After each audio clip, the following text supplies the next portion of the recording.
자, 클로징벨 라이브. 안녕하세요. 6월 23일 월요일 방송 시작을 해보도록 하겠습니다. 예, 오늘은 조금 기술적인 그게 있어가지고. 기술적인 그것이 뭡니까? 기술적인 무엇? 예, 기술적인... 보이지 않는 손. 애덤 스미스. 예. 클로징벨에도 있군요. 예. 그래서 한 2분 정도 늦었습니다. 많은 네. 분들이 또 오해를 하고 계셔가지고 안 나오고 뭐하노? 네. 똥민준이냐? 네. 뭐 이래서 상장하겠냐? 오늘 누가 지각이냐? 이런 말씀을 또 하셨습니다. 네. 예, 죄송합니다. 죄송합니다. 네. 늦진 않았지만 늦게 네. 열어서. 자, 어쨌든 오늘 시장 우리 오프닝벨 할 때는 꽤 많이 걱정을 했는데. 네. 와, 개인이 이렇게 돈이 많아요? 1조가 넘습니다. 미쳤다 진짜. 한번 요거 화면 한번 보여주세요. 네. 코스피가 결국은 마감 기준으로는 0.16% 마이너스 3016에 마감을 하게 될 것 같습니다. 여기 보이시죠? 10시 이후로 쭉 끌어올려요. 10시 반부터 쭉 끌어올려. 와. 근데 이게 다 개인 돈. 개인이 1조 3,500억을 샀고 와. 외국인이 4,500. 이 바보 같은 놈들 이걸 또 팔아. 아, 걔네가 바보 아니야 진짜? 맞아요? 걔네가 바본가? 바보지. 여기서 더 바보 누군지 알아? 기관. 이 멍청한 놈들이 이거 8,300억 파는 거 봐. 아니 그렇게 주식을 못 하나? 진짜 답답해. 네. 그래서 개인만 오늘 이겼다는 거. 아, 개인은 그럼 바보 아닌 거. 이게 천재지. 천재예요? 이 살짝 떨어지니까 이 바보들아 그거를 파냐 이러고 물량 다 받아주시고. 초반에 저희가 갈 때까지만 해도 네. 개인이 한 4, 5천억 밖에는 매수가 없었어요. 네. 근데 개인이 그 죽어보자 이러고 그냥 이거 다 받았습니다. 이야. 예. 그리고 코스닥이 0.88%. 여기는 좀 회복을 못했어요. 예. 회복을 좀 못하고 0.9% 마이너스 이렇게 되는 것 같습니다. 네. 자, 그러면 개인은 왜 샀는지, 개인의 선택은 현명했는지, 네. 기관과 외국인은 왜 팔았는지, 얼마만큼 멍청한지 두 분 한번 모셔보겠습니다. 하창원 본부장님, 김정일 본부장님 어서오세요. 어서오세요. 반갑습니다. 네. 예. 반갑습니다. 일단 개인의 힘은 대단하다. 여기는 좀 동의가 되시나요, 하창원 본부장님? 아, 그럼요. 예탁금이 엄청 많고 그 이제 최근에 그런 얘기도 많이 드렸잖아요. 그 예탁금도 많고 그 예금 적금 안 하고 주식으로 들어오고 그 다음에 심지어 우리나라 알트코인 하시던 분들도 이제 재미가 별로 없으니까 비트코인이 중심으로 갈 때는 알트가 별로 안 가요. 그래가지고 그 수급도 많이 들어오고 있다고 말씀을 드렸는데 넥스트 거래소가 요즘에 거래율 15%가 거의 꽉꽉 차 있거든요. 그거에다가 지금 코스피 코스닥을 했을 때 거의 24조, 25조 사이에요. 24.5조 정도. 네. 거래대금은 엄청나게 많은 거죠. 코로나19 때 혹은 2차 전지가 제일 핫할 때가 23조, 24조, 25조 이렇게 나왔거든요. 그렇죠. 네, 그러니까 거의 그때와 육박한 수급이니까 뭐 엄청난 거죠. 그리고 개인이 1조 4천억 정도? 그리고 그 요즘에 그런 얘기 들으실 거예요. 그 오다 가다 보시면 네. 나 뭐 주식 이제 처음 하는데 뭐 사야 돼? 이거 진짜 많아요. 진짜? 진짜 많아요. 네, 요즘 그런 얘기 해요? 슬슬 얘기하기 시작했습니다. 진짜요? 엄청 카페에 가면 엄청 많아요. 네. 네, 그래서 그런 얘기들이 강하게 들리고 요즘 뭐 주식 안 하면 약간 바보가 되는 그런 느낌이라서 그런 수급들 이제 눈먼 돈이죠. 눈먼 돈이 들어오게 되면은 좀 더 이제 강하게 움직일 수 있지 않을까라는 생각도 있습니다. 그래서 거래대금은 매우 좀 풍부하다라는 거고 외국인과 기관이 바보인지 아닌지는 잘 모르겠어요. 근데 이제 이들은 항상 좀 이제 괴롭히는 걸 좋아하기 때문에 뭐 많이 정리하기 시작한다면 단기적으로 이제 신나서 들어온 사람들 좀 괴롭히다가 이제 그들이 지쳐서 이제 빈사 상태가 됐을 때 좀 수거하겠죠. 그래서 그런 느낌으로 될 거여서 수급이 계속 이탈이 되면은 별로 좋지는 않을 거다. 근데 뭐 증시가 지정학적 리스크나 이런 것들로 해서 빠진 것들이 다 복구가 됐는데도 불구하고 좀 수급을 나가는 걸 보면 뭐 이란이 어떤 협상을 하기 위해서 한 번 정도는 좀 이상한 행동을 할 거다라고 판단을 하는 것도 좀 있는 것 같아요. 그래서 그런 것들을 조금 대비하는 것이 아닐까라는 생각이 있습니다. 선물도 오늘 많이 털었고요. 오늘 결국 이제 말아 올린 게 1% 넘게 1.5% 하락하다가 보합권으로 말아 올린 게 네. 과연 개인이 억지를 부려서 이거를 수급으로 때려박아서 올린 것이냐 아니면 뭐 나스닥 미니 선물이나 뭐 다른 해외 증시들도 우리처럼 똑같은 흐름을 가져갔냐 이게 되게 중요한 판별 기준이 될 것 같은데 네. 일단은 니케이가 0.17%로 얘네도 우리랑 똑같은 패턴으로 마감을 했습니다. 네. 탄력은 우리보다는 좀 적었어요. 화면 보여주시면 니케이 225는 얘네도 10시 뭐 9시 요때까지만 해도 1% 넘게 밀리다가 결국은 점심시간 지나고 말아 올리면서 보합으로 끝났단 말이에요. 네. 근데 이제 상승 각도는 우리가 훨씬 더 가팔았죠. 네. 상해 종합도 0.7% 올라서 끝났는데 여기를 우리가 좀 따라간 것 같아요. 점심시간 이후에는 그러네요. 여기를 좀 따라갔고 항생도 0.57로 플러스로 끝났고 그리고 저기 뭐야 저것도 선물도 미선물? 네 여기도 나스닥 같은 경우는 이렇게 지금 올라오고 있네요. 시간이 지나서 얘네도 보합권으로 마이너스로 해가지고 거의 뭐 하락폭 같은 경우는 나스닥이랑 나스닥 선물이랑 좀 비슷하게 좀 끝났던 것 같아요. 그래서 글로벌 증시의 영향과 여기 갔다 와야겠다. 여기 갔다 올게요. 네. 하창원 본부장님이 노트북 연결하고 있어서 그럼 김장현 본부장님한테 이게 글로벌 증시의 영향을 우리나라가 그대로 받았다라고 판단을 해도 되는 거예요? 전체적으로는 그렇습니다. 왜냐하면 사실은 아침 시작할 때도 미국 나스닥 선물은 플러스 마이너스였어요. 마이너스가 세지 않았죠. 아마 마이너스 0.5 정도였을 겁니다. 지금 좀 더 회복한 거잖아요. 그거하고 중국도 그렇고 미국도 낙폭을 줄였고 그 흐름에 전체적으로 동의한 거죠. 동감하면서 같이 한 거예요. 일본과 같이. 우리가 아침에 좀 많이 빠졌던 거는 반도체 뉴스가 영향을 아침에 많이 줬어요. 그리고 사실은 반도체 뉴스가 대만을 줬어요. 대만은 마이너스 1% 넘게 빠졌거든요. 네. 대만은. 그러니까 대만의 반도체가 우리가 아침에 있다가 영향이 나쁘게 있다가 그게 슬금슬금 없어져갖고 예. 하이닉스가 플러스로 됐죠? 아까 한참 오를 때 하이닉스가 1.4%가 올랐을 거예요. 네. 하이닉스하고 SK스퀘어 이런 반도체가 좀 올라왔던 거 하고 그 다음에 무엇보다도 그 소프트웨어, 네이버, 카카오페이 이런 쪽이 힘을 하면서 그 다른 나라보다 좀 더 각도가 셌던 거고 굳이 뭐 우리나라 뉴스가 나온 거 보면은 저는 이거 뭐 우리 그 저기 장관 후보 지명한 거 네네. 그것도 센티먼트에 도움이 됐을 수 있습니다. 그래요? 왜냐하면은 로보티즈가 상한가 왔어요. 로보티즈가 무슨 관련이에요? LG 출신의 과학기술부 장관 됐다고. 과기부 장관 LG 네, 출신이었어요? LG. 뭐 하여튼 그렇게 갔다고 그렇게 해서 이런 거가 뭐 혹시 센티에 도움이 됐을 수는 있다고 보여지고요. 반도체 나쁜 영향이 대만은 갔고 한국은 오전에 있는 듯하다가 하이닉스 올라가 버리니까 까먹고 이렇게 된 거죠. 그래서 더 오른다. 그리고 재료가 확실히 살아있네요. 있긴 있었죠. 네.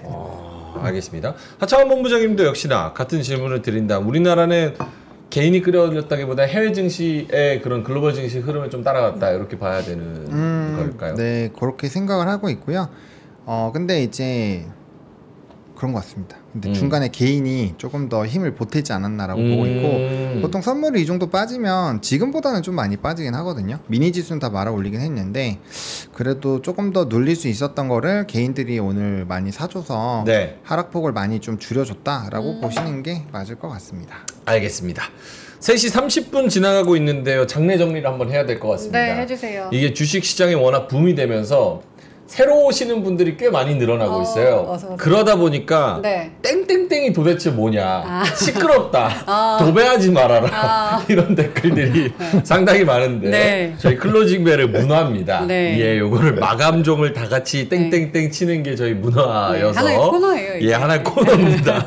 어쩌다 보니까 네. 코너로 자리를 잡아버려가지고 네. 도배가 아니라 그런 문화가 있다는 거. 그러니까 안 하면 끝날 때까지. 안 하면은 끝날 때까지 칩니다. 4시 반까지도. 나는 심지어 한 번 안 했더니 앞권까지도 치고 있는 거 내가 봤어. 앞권에서도 땡땡땡 하고 있는 거 제가 봤습니다. 예, 네. 예.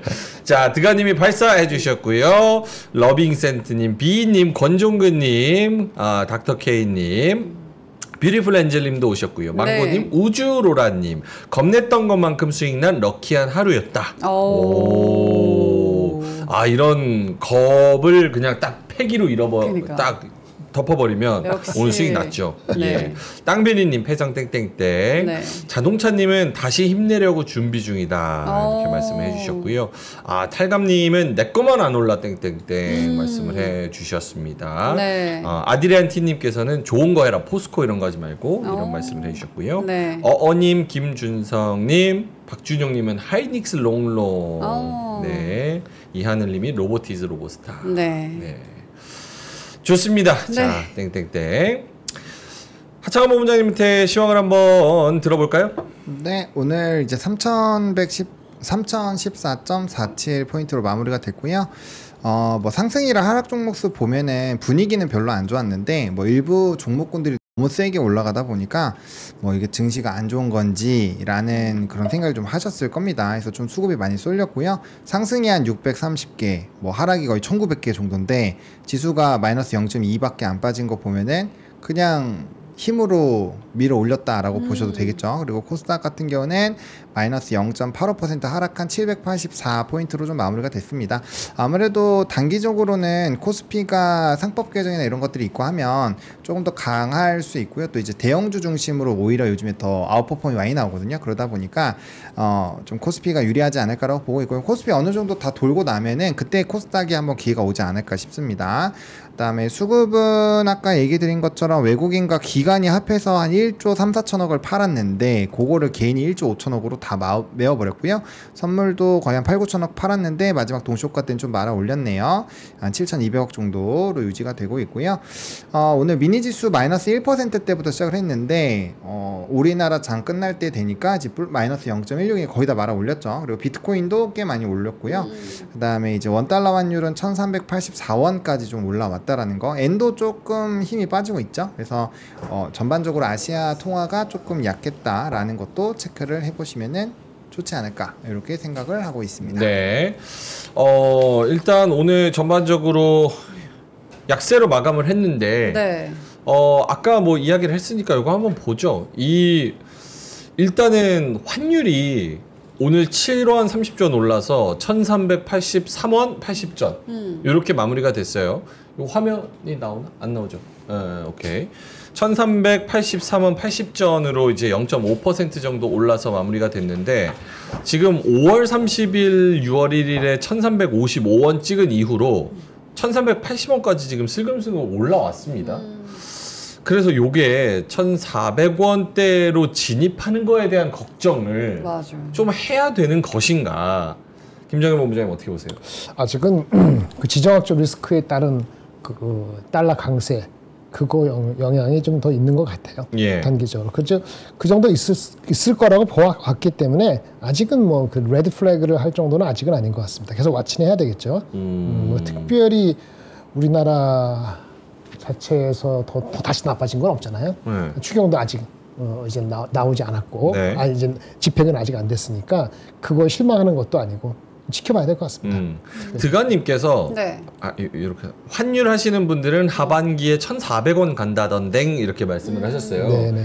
어느 정도 포인트 위로 올라가면 우리가 환율 언급을 하면서 좀 이게 걱정을 할 포인트가 되는 거예요? 우리가 저번에 했을 때가 기억나세요? 1410 정도에서 1480 갈 때가 작년 그 계엄 있을 때부터 시작한 게 1400 초반에서 네. 1480까지 간 거니까. 맞습니다. 그럼 그 스타팅 포인트를 보통 잡으면 1400 초반 정도 가면은 사람들이 다시 뭐지? 라고 생각을 할 수도 있겠죠. 근데 다 원인이 중요한데 그렇게 됐을 때 우리의 자생적인 경제 성장률이라든지 우리의 무슨 재정 정책 이게 실패할 거라는 그런 이슈인지 달러 자체가 지정학적 리스크 때문에 그걸 강조하면서 다시 원래 달러에 대한 신뢰가 약해질 뻔했는데 지정학적 리스크니까 달러 자체의 강세 요인으로 해서 조금 더 이게 익스텐션 되는 것인지 원인에 따라서 해석이 달라질 것 같아요. 임팩트가 달라질 것 같아요. 이게 달러 강세도 있지만 네. 원화 약세 요인도 있잖아요.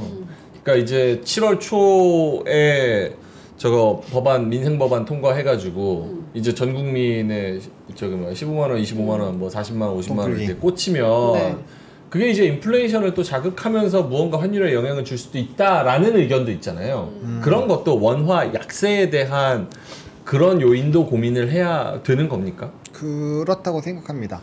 네, 그가 우리나라 화폐 가치는 저는 계속 떨어진다라고 생각을 해요. 예. 그래서 당연히 화폐에 대한 해지를 해야 돼요. 왜냐면은 이거는 뭐 기초 그 최저임금 있잖아요. 최저임금이 이번에 또 올라갈 수도 있거든요. 이번에 또 올라가면은 그 폭이 생각보다 크더라고요. 그러면 그 인건비가 늘어나게 되면 당연히 물가에 반영이 될 거고, 그다음에 이제 4.5일이라는 거에서 노이즈가 좀 있긴 한데 어쨌든 만약에 그걸로 인해서 뭐 좀 좋은 얘기들도 나오고 있고 안 좋은 얘기들도 나오고 있어요. 왜냐면은 뭔가 하나의 상황이 바뀌면 사실 좋은 얘기도 있고 안 좋은 얘기도 있잖아요. 근데 그런 것들도 물가에 좀 영향을 될 것 같고, 그다음 돈풀기, 대표적으로 돈풀기 하는 것들도 마찬가지고, 그리고 무엇보다 수출에서의 경쟁력을 확실하게 확보를 해야 되는데 우리나라는 아직까지도 관세나 이런 거에서 여리저리 좀 치이고 있는 게 있어서 과연 거기에서 유지가 될 수 있을까라는 부분이 있는 거죠. 왜냐면 내수는 여러분들이 그 폐업률을 한번 찾아보세요. 폐업률이 지금 코로나19 때보다 더 많습니다. 네. 그리고 이제 알바나 이런 것들도 일자리가 최저시급이 높아지다 보니까 과거와는 다르게 많이 줄었어요. 그 알바 자체도 말씀드렸잖아요. 유튜브로 다 공부를 해서 빠삭하게 업무를 원래 그거는 회사 들어갈 때나 그렇게 했었던 그렇죠, 거예요. 맞아요. 누가 알바를 미리 다 하는 거 공부하고 가요. 근데 지금 상황이 그렇게 될 정도로 경쟁이 치열하기 때문에 그런 것들을 봤을 때 화폐 가치는 좀 부정적일 수가 있다. 그런데도 불구하고 이제 원화에 대한 강세를 이제 환율에 대한 원화 절상을 계속적으로 미국이 요구를 하고 있었기 때문에 그게 좀 억지로 끄집어 올라가는 효과는 있겠지만 이게 장기적으로 갔을 때 우리나라가 그거를 유지를 하기 위해서는 수출이 뭐 어마무시하게 잘 되거나 아니면은 이제 좀 경기가 많이 살아나서 기업들도 많이 일어나고 뭐 창업도 많이 되고 일자리가 많이 늘어나면 당연히 원화 가치는 강해지겠죠. 그래서 그런 것들이 좀 필요하고요. 그다음에 이제 우리나라에서 화폐 가치를 생각할 때 위안화를 꼭 같이 생각을 해야 돼요. 위안화. 우리나라가 위안화의 대금을 이제 위안화로 대금 지급하는 게 많아요. 그러니까 결국에는 위안화 화폐와 좀 연동이 되는 것들이 있어서 이게 좀 묻히는 거죠. 이제 엔화도 있고 위안화도 있으니까 그런 걸로 묻히면 우리나라 화폐 가치가 좀 떨어질 수는 있어요. 그래서 그런 것들 좀 감안해 보셔야 될 것 같고 스테이블 코인이 대박이 나면 그게 네. 막아지겠죠. 대박이 난다는 건 무슨 뜻이에요? 그러니까 이제 사용을 많이 해서 안정도가 높아지는 거죠. 그러니까 화폐에서 대박이 난다라는 거는 달러가 결국엔 강한 게 뭐예요? 거의 대다수의 나라가 달러를 쓰잖아요. 화폐는 그게 그 자체가 힘이거든요. 뭐 그렇죠. 예, 유통이 많으면 그게 힘이니까. 근데 그거 누가 써? 쓸 수도 있죠. 코인쟁이네. 아니 근데 생각보다 기업들이 이제 뭐 스위프트나 이런 것들 때문에 네. 코인으로 결제를 많이 해요. 그럼 스테이블 코인을 많이 쓰면 원화는 약세가 돼요? 스테이블 코인을 많이 발행해서 M2 자체가 1대1인가? 그쪽으로 늘어나면은 약세가 될 수 있죠. 그쵸, 약세가 근데 될 그 수 정도 처음에 발행할 때 그 정도 규모로 안 할 거예요. 그렇죠. 뭔가 네, 통화량에 왜냐면- 영향을 준 정도로 하지는 않을 그렇죠. 거예요. 그렇게 하면은 안 되기도 왜냐면 관리가 안 되니까 물론 그렇지는 않겠지만 나중에 그런 활용도가 높아지게 됐을 때가 좀 원화 가치를 좀 해지할 수 있는 좋은 요인이 될 수 있지 않을까 뭐 그런 생각은 있습니다. 근데 그 쉽게 생각하면 이거예요. 건물 가격이 계속 올라가는 게 아파트가 올라간 게 아니거든요.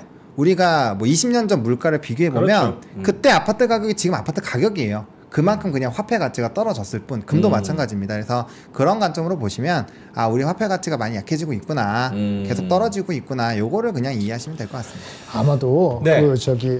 그 돈을 푸는 거에 대해서는 처음에 우리가 달러가 원화가 강세될 때 뭐였어요? 경제 성장률이 마이너스 0.7%까지 떨어지려다가 1%로 올라간다는 게 초점 맞췄잖아요. 네. 근데 실제 만약에 돈을 발행하니까 다시 인플레 걱정하는데 그 인플레보다는 아마 유가가 이 지정학적 리스크가 우리한테 유가 영향을 미치면은 좋은 우리는 유가가 이슈가 돼서 그 인플레가 되는데 또 금리는 또 인하를 해. 미국은 금리 인하 안 하는데. 그러면 그것 때문에 원화가 강세가 될 것이 약세가 될 수 있는 피리어드가 좀 더 연장될 소지가 있어요. 그러면 수출은 경쟁력이 지금 한두 달 사이 바뀔 것이냐? 바뀔 게 아무것도 없어요. 아니, 삼성전자 하이닉스도 원래 나쁜 거 다 알았다 좋아지는 거잖아요. 그러니까 수출에 그러니까 길게 봤을 때 우리의 수출력이 안 되면 원화가 약세가 되겠지. 근데 요 지금 짧게 한두 달, 6개월 봤을 때는 특별히 수출이 더 문제가 될 소지는 없고 인플레이션의 이슈고 금리 인하를 우리가 미국하고 좀 동떨어지게 디커플링해서 하면은 네. 그런 원화가 강세가 아니고 약세가 될 수가 있죠. 조금 더 익스피드 피리어드. 거기에 좀 더 치울 수 있는 가능성 저는 거기에 더 초점을 줄 수 있다고 봅니다. 그러니까 우리나라가 오일 쇼크 때도 그렇고 유가에 계속 막 이제 끌려다니니까. 네. 아니, 그 대한거래 프로젝트 딱 됐으면 딱 됐는데 너무 아쉬워요. 아쉬운 게 아니고 좀 그렇죠. 네, 대한거래 바로 코앞이었는데. 와 얘기 쏙 들어갔네요. 그 얘기. 채팅창이 좀 조용하길래 네. 제가 불을 한번 좀 줬습니다. 자 이제 대한거래. 마음껏 의견 피력하시면 됩니다. 심심하신 분이 계실 것 같아서 네. 쉬지 마시라고 칠천분. 계속 움직이시라고 제가 채팅창에 장작불 한번 넣어봤습니다. 네. 예, 알겠습니다. 어쨌든 지금 유가랑 관련된 거 그리고 화폐 발행 관련된 거 이런 것들을 다 묶어서 결국은 1,400원쯤이 넘어가는지 그때쯤에서 다시 한번 우리가 이야기를 좀 나눠보도록 하겠고요. 마지막으로 요 뉴스만 두 분께 여쭤보고 네. 그 다음에 저기 오늘 증시 평가랑 앞으로의 모멘텀 요 얘기 한번 해볼게요. 네. 사실은 오늘 개장하면 이제 3,000 넘었잖아 금요일에. 그러면서 이제 주말 동안에 주식 안 하시는 분들이 주식 어떻게 하는 건지를 공부해 보신 분들이 계실 거예요. 그러고 나서 오늘 갑자기 비트 폭격기가 이제 벙커버스터 이제 떨구고 나서 네. 개장을 했는데 이게 뭐냐 싶은데 일단은 매수 걸어놨으니까 체결은 됐고 그래서 이게 뭐냐 어리둥절을 하시는 분들이 있을 것 같아서 지정학적 리스크를 좀 보겠습니다. CNN 들어가 보면 이 화면 한번 보여주세요. 이게 이란, 이스라엘, 미국 전쟁이 네. 조금 더 뭐 안개 속으로 들어간다고 해야 되나? 예. 이게 트럼프가 결국은 이란한테 너네 정권 교체 제대로 박아라 이런 이야기를 하는 것 같습니다. 트럼프 이거 안 봤거든요. 잠시만요. 결국은 이제 트럼프 대통령 정권 교체 언급했다. 미국 대통령은 폭격이 이란에 미치는 실제 영향이 불분명한 가운데 이란 지도부대에 대한 대대적인 교체를 고심하고 있습니다. 네. 네, 정권 교체해라 라고 했는데 호메이니가 말 안 듣는다. 그러면은 진짜 더 들어가가지고 이제 더 폭격하고 뭐 지상군 투입하고 만약에 이런 가능성이 생기면 더 이게 심각해지는 게 아니냐. 지금 이 지정학적 위기에도 불구하고 글로벌 증시가 말아 올리고 반응이 별로 없는 거 뭐라고 생각을 해야 됩니까? 이거 저는 큰 뉴스라고 생각을 하는데도 시장은 하다가 에이라 모르겠다 일단 사고 봐 하고 올려버려요. 페이지 2페이지 잠깐 보면서 말씀을 드려도 될까요? 김장현 본부장님 먼저 하실래요? 네, 그럴까요? 네. 페이지 2페이지. 예. 일단 이제 이란이 할 수 있는 게 뭔가 한번 생각해 보자고요. 현실적으로.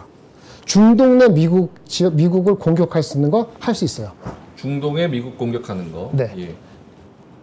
네. 중동 내 미국이 한 4만 명이 있는데 예. 4만 명이 여기저기 다 있답니다. 카타르에도 있고 쿠웨이트도 있고 UAE도 있고 여러 군데 있어요. 그러니까 가장 쉬운 이지 타겟을 한번 아까 그 본원이 얘기했지만 한번 귀찮게 나 살아있어 나 금방 안 죽어라고 한번 보일 수 있겠죠. 그러니까 단발성으로 중동 내 미국 공격을 할 수는 있다고 봅니다. 하지만 그리고 나서 그걸 누가 지원하죠? 누가 지원하냐고요? 한번 하고 끝나면 많은 거지 뭐. 그러면 외부 도움이 옛날에 있지. 러시아가 서포트하거나 중국이 서포트하거나 다른 나라 서포트하거나 이래야 되잖아요. 뭐 3차 대전으로 가려면 그렇겠죠. 네, 근데 러시아는 자기 코가 석자거든요. 러시아는 개입 못해요. 네, 못하고. 중국은? 중국도 개입 못하죠. 자기는 원유 수급이 개판인데 안 되죠. 편을 들 수가 없어요. 중국은 지금 자기 그렇지, 안 돼. 시진핑 실각설.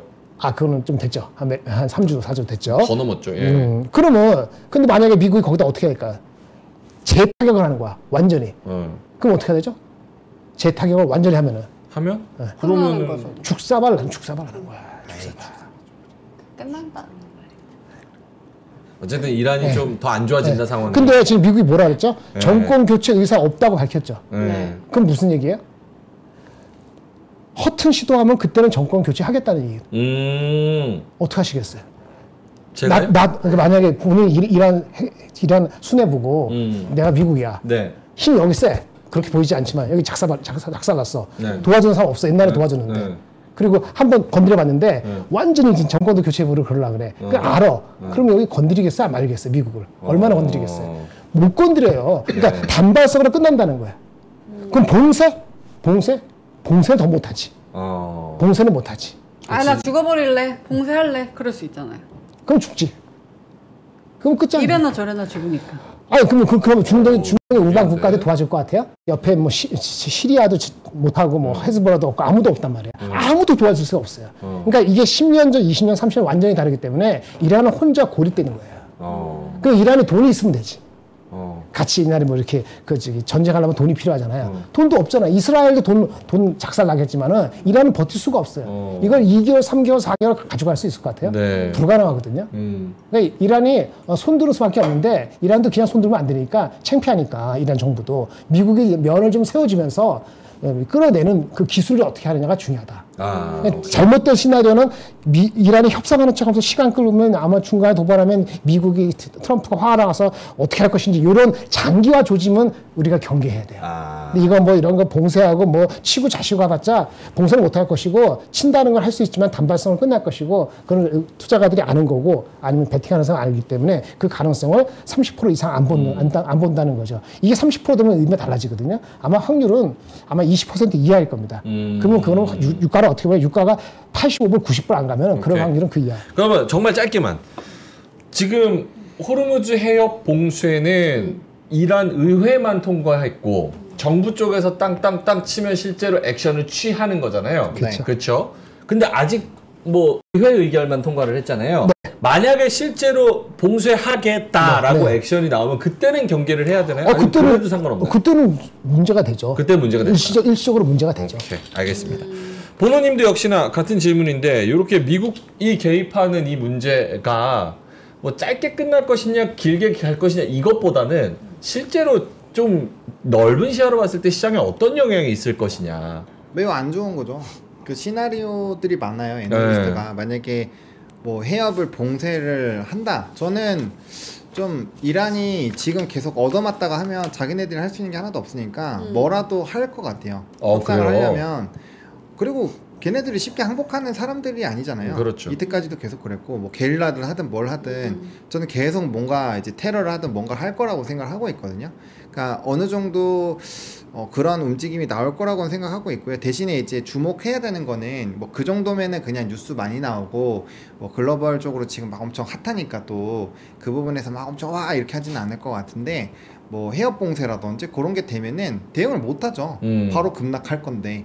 예, 그리고 그렇게 됐을 때 유가가 뭐 70불, 80불, 90불, 100불 이렇게 됐을 때마다 시나리오가 있어요. 그렇게 됐을 때 CPI가 뭐 몇이 되고 그럼 금리 인하는 이제 빠그라지는 거고 그러면 일단 연내 금리 인하 없네? 그러면은 미국이 금리 인하를 바라보면서 갔었던 스탠스가 깨지잖아요. 그렇네요. 그렇게 되면은 어떻게 하겠어요? 파월 안 움직이죠. 예, 그래 버리면 기대감은 막 쭉쭉 떨어지면서 뭐 나스닥 좀 눌릴 거고 뭐 그렇게 되면 굉장히 피곤해지는 거죠. 그런 것들로 퍼져나갈 수 있는데 그러니까 이거를 우리가 예단을 못하는 게 안 할 수도 있는 거지 할 수 있는 거예요. 그럼 모르는 거예요. 전쟁을 누가 예측해요. 예, 전쟁이 솔직히 지금까지도 치고받고 할 거라고 생각하신 분들도 별로 없어요. 아, 그럼요. 예, 근데 벌써 지금 계속 치고받고 싸우고 있잖아요. 벙커버스터 안 할 거라고 했는데 지금 해 때렸잖아요. 네. 지상군 투입되면 저는 되게 안 좋을 거라고 봐요. 지상군 투입되면은 이거는 되게 심각한 문제고. 그건 전면전이지. 그래서 그렇게는 안 하지 않을까라고 보고 있고요. 그래서 어쨌든 그거에 대한 경계심을 갖고 있긴 해야 돼요. 만약에 만약에 확률은 적지만 안 될 확률이 높겠지만 만에 하나라도 이란이 갑자기 획가닥 해가지고 뭐 봉쇄한다 하고 막 유조선들 막 포 쏴갖고 막 이전처럼 터트리고 막 길에 막 다 깔아놓고 이래버리면 그때는 어떡할 거 이미 떨어져 있을 텐데. 네, 그래서 그런 생각들도 조금은 해놓으셔야 된다. 왜냐면 안 좋은 게 보여지고 있잖아요. 네. 그거에 대해서 생각은 하고 있어야 되는 게 맞는 거죠. 확률이 낮아. 그러니까 확률이 낮으니까 생각을 하는데 지금의 액션 취할 건 아무것도 없다는 거예요. 그러면 만약에 치잖아요, 봉사하잖아요. 그러면 금리 인하는 없어지는 건데 그러면 인플레는 미국 기준으로 시나리오 나온 게 5% 넘어가거든요. 지금 시나리오 나온 걸 말씀드리니까 5% 넘으면은 일시적으로 3분기는 주가가 확 빠지는 거예요. 근데 그 다음에 이시죠. 그러면 그거를 어떻게 바라볼 것이냐. 날까지 생각한다면은 지금 확률은 있는데 확률을 얼마나 자기 액션으로 들어갈 것인가는 봐야 되는데 지금은 그거를 크게 보지는 않는 것 같다. 여기까지죠. 네. 두 분은 비슷한 의견인데 네. 약간 톤에 그러니까 보노님이 좀 더 보수적으로 보시는 톤이 있는 것 같고 김장현 본부장님은 걱정은 하되 지금 그렇게 걱정할 정도는 아닌 것 같다라는 시나리오로 그러니까 각자의 시나리오 이거는 맞아요. 아무도 몰라 알 수가 없어요. 그래서 여러분들의 시나리오를 여러 가지 다 의견을 들어보시고 네. 한번 잘 감당을 해보시면 좋을 것 같습니다. 자 그러면 뭐 이제 오늘 증시에 대한 코멘트 기대감은 살아있다 쪽으로 가야 되는 거죠. 그러니까 베팅한 사람은 뭐 딴 거 할 거 없고 그냥 못 먹어도 그 스탠스는 그대로 유지한다라고 생각을 하고 가야 되는 거예요, 보노님? 어차피 보수적으로 안 하시잖아요 지금. 누가요? 매매를. 모두가. 그렇죠. 그럼 뭐 말할 필요가 있나요? 저는 이거 제목을 코스피 3000은 저항선, 지지선이라고 했거든요. 그러면 저항선이 아니라 지지선이다? 저항? 근데 이제 오전에 그 얘기는 드렸죠. 네. 그 오전에 막 되게 겁먹으셨잖아요. 겁먹었을 때 제가 이제 상법이랑 배당 분류과세 이런 게 있으니까 뭐 좀 있어도 빠르게 회복할 거다라고 말씀을 좀 드렸는데 뭐 그 생각은 아직 변함은 없어요. 근데 오늘 수급 이탈이 좀 나와서 만약에 그런 연속성이 생기면 저는 지수 뭐 3차원에 너무 이제 의미를 두실 필요는 없을 것 같아요. 이미 뚫었잖아요. 이미 뚫었고 사실 제일 중요한 거는 직전 고점 이전에 3,300대를 뚫는 게 제일 중요한 거죠. 유동성이 이렇게 풍부한데 직전 고점을 못 뚫으면은 네. 똑같이 유동성 장세로 올라왔는데 그거 좀 이상하잖아요. 그래서 그게 더 중요할 것 같고요. 그다음에 뭐 상황이 바뀌면 언제든지 아마 액션이 많이 달라지실 건데 뭐 이게 이제 확률이 낮으니까 무조건적으로 막 엄청 보수적으로 하셔라라고 하는 것도 좀 애매하긴 하고요. 그러니까 현금이 좀 있으신 분들은 뭐 떨어지면 완전 매수 찬스니까 막 그때 막 베팅을 엄청 세게 하시면 되니까 네. 편안하실 거고 뭐 100% 주식으로 갖고 계신 분들은 만약에 그 상황이 생기면 아마 많이 아프실 겁니다. 예, 그거는 이제 각자가 베팅을 한 거니까 그거에 대해서 그냥 감수를 하면 되는 거죠. 내가 풀 베팅을 했으면 상황이 안 좋아지면 그건 당연히 맞아야 되는 거죠. 자기가 그거 감안하고 풀 베팅을 한 거니까. 네. 근데 이제 현금을 또 갖고 계신 분들은 그런 상황이 생기면 완전 이제 입 찢어지면서 그냥 사시면 되는 거고 네, 그렇게 생각하고 있습니다. 네. 김장겸 본부장님은 오늘 결국 모멘텀은 살아있다. 못 먹어도 고. 근데 오늘 아까 그 장관 그 지명한 거 네. 그 효과가 분명히 있었어요. 네이버도 갑자기 2시부터 확 올라갔거든요. 네. 그 한성숙이라는 예전에 그 네이버 그 사장이었던 사람이 네이버 고문이라는 한성숙 네이버 계셨던 여자분이 계신 이름 한성숙. 성숙하다 할 때 성숙. 네, 성숙. 이분이 중소벤처기업부 장관으로 지명이 됐답니다. 그 뉴스 나오면서 네이버가 각도를 높였거든요. 네. 전 네이버 출신에. 그다음에 아까 장관 과학기술 장관 때문에 로보티스가 상한가하고. 그게 그렇게까지 반응할 것이냐 보면은 투자 심리가 그런 재료에 아주 민감하게 반응하는 흥분한 정치적으로 도파민 상태다. 이렇게 말씀을 드릴 수 있겠고. 아까 하이닉스가 지금 올랐다는데 지금 대충 넘어갔는데 하이닉스가 오늘 마이너스 3% 이상 가다가 플러스가 됐거든요. 네. 엄청난 시장에 영향을 준 거예요. 네이버 같이. 네. 근데 그게 왜 올랐는지 아세요? 왜 올랐어요? SK 하이닉스를 사가지고 거기 지배구조를 어떻게 할 수는 없잖아요. 워낙 180조 되니까 SK 스퀘어를 사서 지분을 가지고 SK 하이닉스를 경영권을 위협할 수 있다. 이게 시장에서 돌면서 그래서 SK 스퀘어가 확 6% 올라가고 SK 하이닉스도 올라간 거거든요. 그러니까 전반적으로 이런 도파민성 재료를 마구마구 받아들이는 그런 장이에요. 그런 성격이 오늘 아주 맥시멈 된 것 같다라는 거는 알아두실 필요 있어요. 그건 하나의 데피니션입니다. 오케이. 일단은 뭐 못 먹어도 고 이런 분위기는 계속 지속이 되는 것 같습니다. 네. 예. 그래서 여러분들이 종목을 잘 골라야 된다는 거 꼭 말씀을 드리겠고요. 저처럼 이제 두산에너빌리티 오늘 14% 갔는데 지난주 명박대전 할 때 하나도 안 가고 있던 게 오늘 월요일 날 14% 급등합니다. 이야. 이런 장이 진짜 예. 영광꿀이다. 종목도 중요하고 타이밍도 네. 중요하고. 중요하죠. 예. 예. 고맙습니다. 네. 예. 명박대전 아까 내가 그 얘기했다. 기관 이 멍청한 놈들 막 이랬잖아요. 또 땅비리님이 네가 기관을 왜 욕해? 너 민트한테 졌잖아 이러시는 거예요. 그 다 폐지된 프로그램을 뭐 계속 언급하세요. 상처되게. 고맙습니다. 네. 예. 감사합니다. 자, 그럼 보로님한테 오늘 일정 볼까요? 아니면은 상승 섹터부터 갈까요? 일정부터 보시죠. 네, 일정 봐야죠. 이번 주에는 어떤 중요한 일정이 기다리고 있는지 일정 한번 체크해 보겠습니다. 오늘 일단 좀 지나가긴 했는데 수집 데이터 좀 나왔던 거 체크해 보시면 좋을 것 같고, 그 다음에 제조업 구매 관리자 지수가 오늘 쭉 나와요. 요거에 따라서 좀 매크로가 움직이는 부분들도 있으니까 꼭 한번 체크해 보시면 좋을 것 같고, 이 원문 PDF를 제공을 해주거든요. 얘 발표하는 애들이. 그거 꼭 해석해서 보시면 좋을 것 같습니다. 그리고 화요일에는 나토 정상회의가 개최가 되는데 지금 우리나라도 안 간다 그러고 지금 일본도 안 간다고 하는 것 같아요. 그래서 이게 이제 불참하는 국가들이 늘어나게 되면은 그렇게 막 좋지는 않겠죠. 그래서 이제 방위비에 대한 언급이 나올 거라서 방산주들이 좀 변동성이 생기지 않을까라고 생각을 하고 있고요. 네. 그다음에 이제 이제 대통령이 바뀌고 첫 이제 대미 관세 협상이 있습니다. 26일까지. 얼마나 좋은 흐름을 좀 끌어내는지가 중요할 것 같고. 저건 어디서 해요? 미국에서? 직접 가서 하는 건가? 대통령이요? 우리나라 유럽일까요? 유럽에서 한다고요? 유럽? 그래? 정확하게 어디서 하는지 저 모르겠어요. 협상하는 사람들 정했어요? 일단 일정표엔 나와 있어요.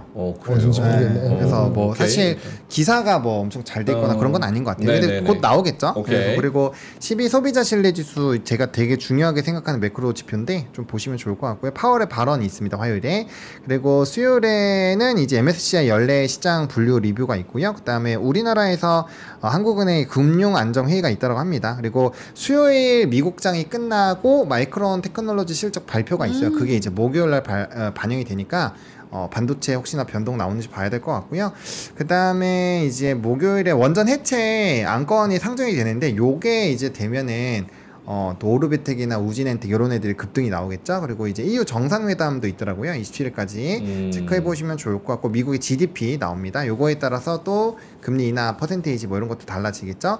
그리고 금요일에 이게 오징어 게임 3 시즌 공개가 됩니다. 네. 그래서 이제 너무 해먹어가지고 오징어 게임 그래도 해외에서는 열심히 보겠죠. 그리고 테슬라가 오늘 자율주행이 확정이 됐거든요. 근데 이제 이번 주 금요일에 일반 대상 자율 실험을 조금 더 확대한다고 합니다. 그리고 PCE 나오고 미시간대 인플레이션 나오니까 이 인플레이션 지표에 따라서 이제 또 금리에 대한 또 코멘트들이 많이 나올 거라서 그런 내용들을 좀 집중해서 보시면 좋을 것 같습니다. 하반기에 반도체 가자 이런 의견들이 점점 더 많아지고 있는 것 같습니다. 마이크론 테크놀로지 실적. 네, 그 중요하죠. 중요한가요? 중요한데 주가가 많이 금전적으로 반영을 했기 때문에 선반영을. 혹시 셀드 뉴스가 나올까 빌미를 삼아서 그게 그런 정도의 그 좀 경계감은 있습니다. 실적 자체는 뭐 잘 나올 것이라고 보여집니다. 저게 뭐 주린이 분들도 많으니까 저게 어떤 역할을 하는 건지 저 실적이 우리랑 상관없는데 왜 중요한 건지. 마이크론이 그 삼성 하이닉스, 삼성전자, 마이크론 3위죠. 예, 근데 HBM도 잘해요. 규모는 작지만 그래서 걔네들이 여러 가지 얘기를 해줍니다. 뭐 HBM이 잘 돼요. 수요가 어때요? 우리가 캐파를 얼마나 증가시키게 다 영향을 주죠. 삼성전자, 하이닉스한테. 네. 경쟁 관계에서 영향을 주고 수요에 대한 전망이니까 전망 차원에서 영향을 주고요. 어쨌든 주가가 걔네들이 많이 빠지면 우리도 보통 많이 빠집니다. 그래서 조금 경계를 보통 하죠. 근데 주가가 많이 올라갔어요. 걔네 주가가 바닥에서 90% 넘게 올라갔어요. 네. 그래서 좀 셀던 뉴스가 나올 수도 있어서 어떨지 좀 지켜봐야 될 것 같아요. 오케이. 보노님도 일정 중 하나 설명해 주신다면? 저는 파월 발언이 좀 중요할 것 같아요. 파월 발언. 네, 이번에 점도표도 이제 사실 점 찍힌 게 뭐 위랑 아래랑 이렇게 좀 이렇게 돼 있거든요. 그래서 네. 두 개로 돼 있기는 2회 인하로 돼 있긴 한데 만약에 이제 매크로 데이터들이 이제 금요일도 나오고 그다음에 이제 수요일도 나오고 하잖아요. GDP도 나오고. 근데 아마 선제적으로 또 이렇게 멘트를 칠 거예요. 그리고 제가 다 적을 수는 없어서 다 적진 않았는데 FOMC 위원들의 발언이 되게 많아요. 이번 주에. 그래서 그런 내용들이 이제 힌트를 많이 주겠죠. 지금이 괜찮은지 안 괜찮은 상황인지, 그리고 또 뭐 데이터에 굉장히 좀 근거해야 된다 어쩐다 이런 얘기가 나올 건데, 그렇게 해서 이제 지표를 좀 많이 봐야 되는 상황이 되면 지금 불리하죠.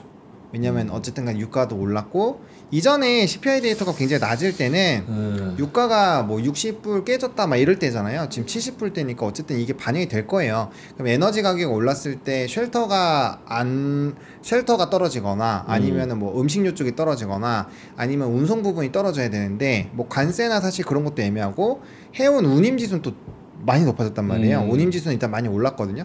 그런 것들을 다 따져보면은 다른 쪽이 많이 떨어져야 돼요. 그럼 과연 그게 떨어질까? 별로 안 떨어지면 CPI 데이터가 안 좋게 나올 수 있거든요. 그러면은 이제 금리 인하에 대한 스토리는 조금 안 좋아지니까 그런 것들로 나오는 거를 막 이렇게 막 할 거예요. 그래서 그런 내용들이 나오면 좀 시장에는 그렇게 긍정적이지는 않을 것이다 라고 생각을 하고 있습니다. 네.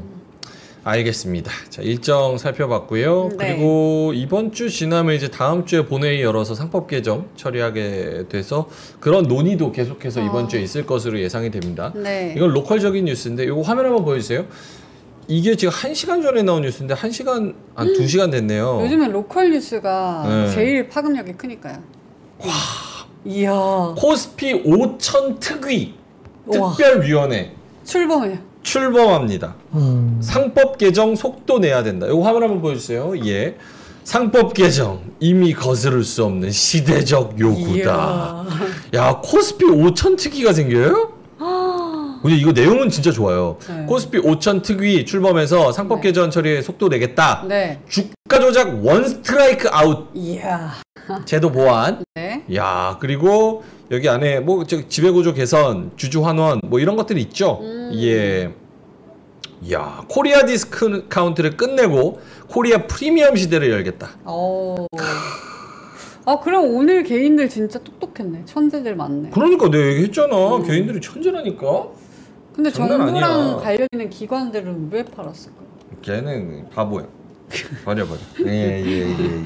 자, 그래서 이런 것들도 계속해서 상법 개정 뉴스 관련해서 이번 주 나올 거라는 거 참고를 해보시면 좋을 것 같습니다. 네. 자, 그러면 상승 섹터 가볼까요? 네, 오늘 많은 산업군들이 올라갔는데요. 너무 많았지만 일단 원전 뭐 두산 에너빌리티가 불을 엄청나게 뿜었죠. 일단 원전 관련된 수소리가 계속되면서 원전 해체도 많이 급등을 했었는데 좀 윗꼬리가 많이 달리긴 했어요. 근데 이제 26일에 이슈가 오픈이 되면 이건 또 엄청나게 갈 수 있는 이슈라고 보고 있고요. 과거 2차 전지랑 폐배터리 가는 것들을 생각하시면 됩니다. 네. 그래서 아마 그런 연결고리가 충분히 나올 것 같고, 오늘도 스테이블 코인이 엄청 갔죠. 카카오페이, 뭐 LG CNS 뭐 이런 쪽들 뭐 엄청 급등이 나왔고요. 로봇주들 엄청 움직였습니다. 뭐 정책적으로 이제 뭐 인물이 선정된 것도 있고요. 그 다음에 저는 그것도 영향이 있다고 봐요. 뭐죠? 저는 오늘 새벽에 글 올릴 때 요거를 이제 4.5일제를 하면 전 로봇이 되게 많이 활성화될 거다. 네. 그리고 우리나라 로봇 관련된 출범하는 것도 있고 이슈들이 있어요. 그래서 그런 것들을 다 따져봤을 때 근로 시간을 강제적으로 줄이면, 그러니까 산업별로 근로를, 그러니까 앉아서 사무직만 하는 업종은 사실 근로 시간이 중요하지 않을 수도 있죠. 하지만 만드는 거 이런 쪽은 절대적인 시간이 필요한 쪽들이잖아요. 그러면은 그 시간을 메우기 위해서 저는 로봇에 대한 활용도를 매우 높일 거라고 생각을 하고 있거든요. 네. 그래서 그런 것들로 좀 썼는데, 오늘 좀 운이 좋게도 뭐 다른 것들이 막 붙어가지고 이게 막 급등이 하긴 했는데, 어쨌든 그런 내용들, 그리고 하반기에 뭐 옵티머스도 있고 뭐 중국에서도 이제 로봇 대회 열고 막 이런 것들 하거든요. 그래서 예. 그런 것들 봤을 때 로봇이 계속 좀 시끄러워지지 않을까라고 보고 있고요. 그다음 전쟁주 뭐 막판까지도 그래도 꽤 높은 수준으로 마무리가 됐고요. 중간에 뭐 STO나 뭐 또 화폐 발행 관련된 부분에서의 내용들도 막 돌았습니다. 그리고 방산주, 뭐 풍산은 목표 주가 상향도 많이 나왔죠. 그래서 그런 것들이 좋았고, 증권주는 오늘 미래에셋증권이 상한가, 진짜요? 네, 상한가 갔다 왔어요. 와. 아, 갔다 왔다고. 갔다 아, 왔어요. 완전 그래도 잡주됐네. 이 무거운 종목이 이렇게 가는 거는, 와, 이거 완전 테마주 됐네. 네. 이러면 내가 안 사지. 아, 그래서 신영이 어떻게 그런 것들이 좀 있었습니다. 네, 알겠습니다. 이야. 하나만 잡고 설명해 주신다면 김정희 본부장님, 좀 앞으로도 그래도 제일 유망하다. 코스피 5천 가면 얘네는 5천 더 간다. 그렇게 얘기하지는 않겠고요. 그 두산 에너빌리티 네. 목표 주가에 대해서 잠깐 얘기를 해볼게요. 두산 에너빌리티 목표 주가. 무슨 밸류에이션이야. 기세다. 저도 그거 좋아요. 그래도 기세가 그거 싫어하시잖아요. 끝없이 가지는 않겠죠. 지금 오늘 올라서 68,800원이 됐는데, 네. 가장 최근 목표 주가가 6월 18일 날 나온 75,000원짜리 가장 높네요. 그 친구도 이제는 오래가면에 44,000원 갖고 있다가 급격히 높인 것 같아요. 네. 6월 18일 날. 대체 어떻게 이거 밸류에이션 나올까 궁금하지 않으세요? 궁금하지 않으면 계속 가는 겁니다. 궁금하면은 주가 다 온 거예요. 궁금하지 않는 사람이 솔직히 궁금하지 말씀드리면 괜찮아요. 저는 궁금한데 네. 시장은 안 궁금한 것 같아요. 그럼 얘기 안 할게요. 그러면 더 가세요. 오케이. 본부장님. 얘기할 필요 없어. 본부장님 나는 항상 관심이 궁금하세요? 있지. 저는 항상 관심이 있지. 아. 예, 왜냐면은 오늘도 저기 지주사 있지만 지주사 오른 거 2개밖에 없습니다. SK 스퀘어하고 두산만 올랐습니다. 아니요, LG하고 LS도 엄청 많이 올랐어요. LG LS? 엄청 많이 올랐어요. LG가 그래요? 5.5% 오르고 LS가 3% 올랐어요. LG는 저기 LG는 LG 출신 사람이 갔으니까. 그건 특별한 케이스고. 그래서 있잖아요. 네이버 출신 가니까 네이버 2번 오르잖아요. 그런 거 빼놓고. 아니 그 네이버 출신 간다고 어닝이 올라가는 건 아니지. 그 저기 수소에 가서 뭔가 하는 건 이유가 있는 거고. 그러니까 그건 나중에 보고.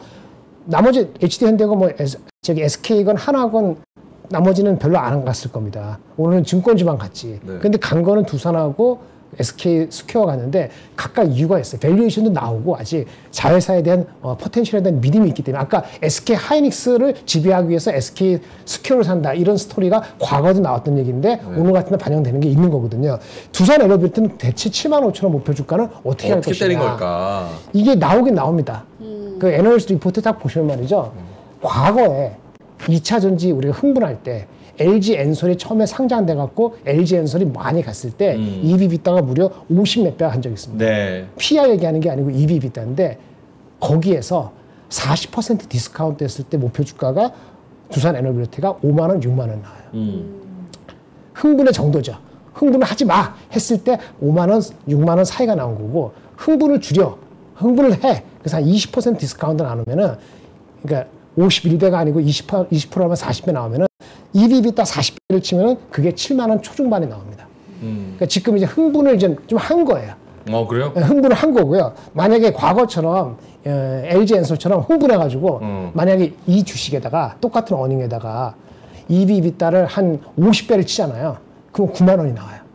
흥분의 도가니는 아마도 LG 엔솔과 똑같다 치면은 아무 관계 없이도 9만 원 가능할 것이고 만약에 한 20% 정도 할인하는 적당히 흥분한다고 하면은 7만 원 초반 정도가 나오는 거예요. 그래서 유의 퀘스천 계속 갈 거냐 본다면 흥분의 정도에 7만 원 갈 수도 있고 9만 원 갈 수도 있고 그렇지 않으면 여기서부터 스트러글링 할 수도 있고. 답 끝. 그래요.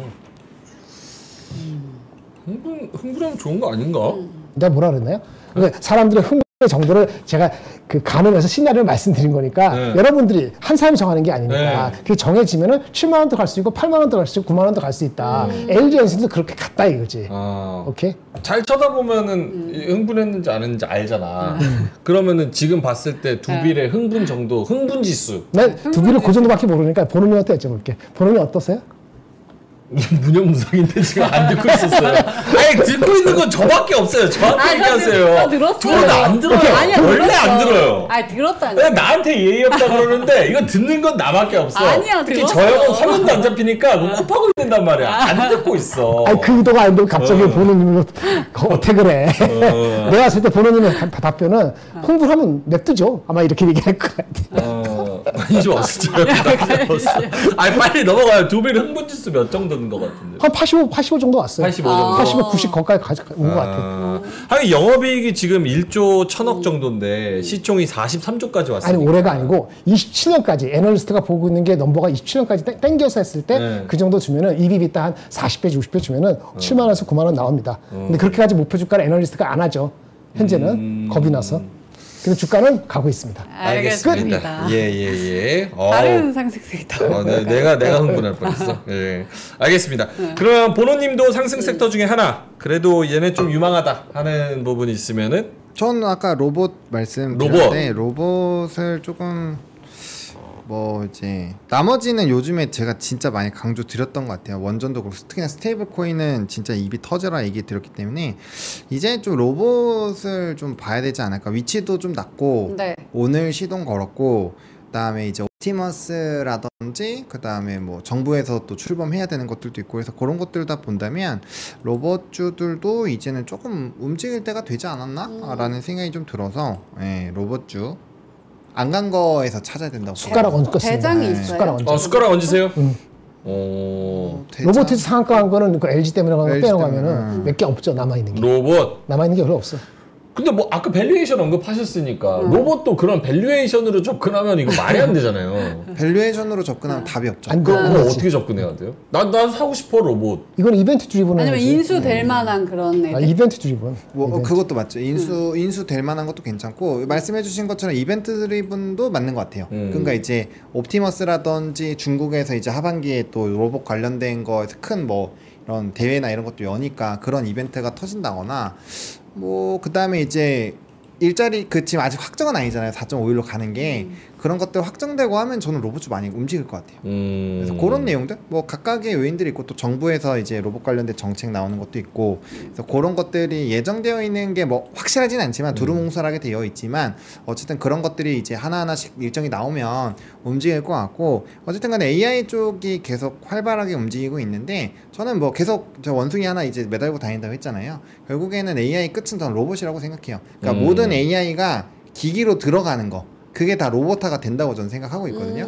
그래서 그런 느낌으로 보면은 이제 안 간 거 애들 중에서 뭐 반도체, 자동차, 로봇 뭐 이런 친구들이 이제 한 번 정도는 또 키높이를 맞출 때가 되지 않았나 라는 생각은 있습니다. 그러면 이게 지금 처음 주식하시는 분들도 계실 거고 그리고 또 전문가는 어떻게 이 밸류에이션이 안 되는 기술적인 종목들을 접근하나 이런 거 궁금해하시는 분들도 계실 것 같은데 예를 들어서 두산 로보틱스 같은 경우 네. 화면 한번 보여주시면 오늘 11% 올랐거든요. 최근에 1년 동안 3개월 동안 보면은 그래도 한 뭐 4만 원에서 한 6만 원까지 이 정도로 올라왔어요. 근데 좀 많이 쉬었죠. 예, 이 5월달, 6월달에 급상승 때 쉬었으니까. 시총이 지금 3조 8천억이에요. 그럼 영업이익이 얼마 나오나? 뭐 1,000억은 나오나? 했는데 적자. 500억 정도 적자입니다. 매년. 근데 시총이 얼마라고요? 심지어 적자가 더 깊어져. 2022년, 23년, 24년 적자가 더 깊어집니다. 이야. 그래서 요런 거는 접근 자체를 어떻게 해야 되는지 매수를 언제 하고 매도를 언제 하고 뭘 기준으로 해야 되고 뭐 이런 거를 어떻게 접근하는지 좀 짧게만 알려주시면 보노님. 이거 근데 진짜 사람마다 다른 건데. 근데 뭐 보노님의 기술적으로 보는 게 좋겠죠? 뭐 일단 뭐 대표적으로 다 비슷하긴 한데 그 레인보우 로보틱스로 치면 직전 고점이 31만 원 정도거든요. 요거 화면 좀 보여주시겠어요? 예. 네. 요게 이제 거래량이 동반이 지금 쌓이고 있잖아요. 그럼 요거 물량이 박스권에서 움직이고 있는데 박스권을 돌파하는 그런 부분에서 접근을 하는 거죠. 얘도 마찬가지예요. 얘도 여기 뚫으면 좀 슈팅이 나올 거고. 얘 뭐예요? 클로봇? RS 오토메이션도 마찬가지. 다 대부분 차트가 비슷하거든요. 지금 1차적으로 물량 소화했고 그 다음에 여기서 지금 매집봉들이 여러 가지가 있어서 그 매집봉들을 뛰어넘는 뭐 장대 거래량의 이제 캔들이 생기면 저는 뭐 한동안은 가지 않을까라고 생각을 하고 있거든요. 대부분 다 비슷해요. 그래서 뭐 이런 애들은 좀 SPG 요런 좀 느리긴 한데 근데 보통 다 차트가 똑같죠. 진짜 비슷해요. 그리고 이제 좀 아까 로보티즈 같은 애들은 이거는 이미 중국발 이슈가 있어서 갔는데 그것도 마찬가지입니다. 보세요. 이거 아까 보시면 아까 그 차트랑 비슷하잖아요. 1차 오르고 직전 고점 아직 안 뚫었었잖아요. 요게 직전 고점이잖아요. 이거 뚫으면 가는 거죠. 이렇게. 제가 말한 거죠. 거래량 동반해서 오면 가는 거죠. 그래서 이런 느낌을 보는 건데 그냥 차트 공부하셔야 됩니다. 뭐 이거는 오케이. 네 본인이 볼 줄 알아야 되는 거예요. 오케이, 알겠습니다. 자, 그래서 상승 섹터 알아봤고요. 하락 섹터로 넘어가기 전에 이거 한번 할까요? 네. 예, 하락 섹터를 이제 잘 봐서 거기서 기회를 포착해야 되는데 네. 나는 또 쇼핑에서 기회를 포착하고 싶거든요. 그 돈을 또 아껴야 되니까. 싸게 사는 게 최고. 주식이고 물건이고 좋은 걸 싸게 사는 게 진짜 최고입니다. 그렇죠. 가격이 깡패예요. 맞아요. 오늘은 꼼데 가르송 요 티셔츠 하나 가지고 왔습니다. 꼼데 가르송 기본티, 레드 와펜 반팔티, 병행 수입 일본 정품입니다. 네. 예, 화이트 있고요. 그리고 블랙도 있어요. 그래서 이렇게 두 가지 가져가시면 되는데요. 네. 블랙 앤 화이트, 스몰부터 엑스라지까지 있는데 이게 기본티는 15만 원. 꽤 있어요 원래 가격이. 아니 원래 백화점 가면 더 비싸죠. 더 비싸요. 15 아니잖아. 근데 이거를 저희가 일본 병행 수입으로 딱 가져왔죠. 그럼 정품 맞는 거죠? 정품이죠. 네, 15만 원짜리를 7만 8천 원에 우와. 저희가 40% 이상 디스카운트해서 드립니다. Made in Japan. 언제 만들었냐? 2025년 4월. 따끈따끈하다. 지금도 약간 기계 기계열이 뜨거워. 기계열이 살짝 느껴요. 4월달 예, 만져보세요. 그렇죠? 약간 그렇게 만지시면 안 되고요. 공부하네? 저 어린아이가 이렇게 주물럭대세요. 그래서 기계 열감이 아직도 있는 그런 상황입니다. 네. 25년 4월달 제조했고요. 네. 합리적인 가격이에요. 그리고 이거 그냥 기본 티잖아요. 네. 괜찮지 그 흰 정도면. 티를 딱 입고 싶을 때 꼼데인 거 딱 티내고 싶어. 이거 딱 하트. 내가 이거를 돈이 없어가지고 이것만 로고를 따로 사서 박음질하는 친구도 봤습니다. 아유 설마. 근데 그러면 안 되고 네. 요거 그대로 꼼데 가르송 심플한 디자인 네. 하트 요거 다 가져가시면 너무 좋죠. 여름 하나는 있어야 돼. 네, 이건 그냥 데일리 아이템이에요. 그리고 오늘 명행이 잘생겨 보인다라고 하시는 댓글들 많았거든요. 그래요? 이 흰 색깔 티셔츠의 빨이에요. 왜냐면 요게 좀 화려하니까 얼굴을 좀 밝혀주는 그런 느낌? 고맙습니다. 네, 7만 원으로 산. 예, 고맙습니다. 자, 그리고 네. 그리고 저 사이즈는 제가 원래 엑슬라지 입는데 105 사이즈 엑슬라지로 주문하시면 될 것 같습니다. 정 사이즈로? 정 사이즈 105. 저는 M을 받았어요. M. 오케이.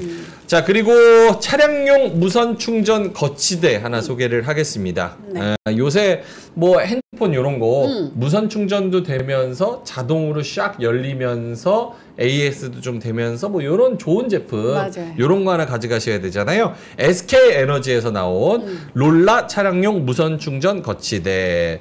요게 영상이 있으면 하나 띄워주시고 없으면 그냥 멘트로 하겠습니다. 이게 딱 핸드폰을 갖다 대면 얘가 자동으로 열려. 보이네요, 보이네요. 징, 찌르르릉, 징, 징. 딱 잡아주고. 찌르르릉.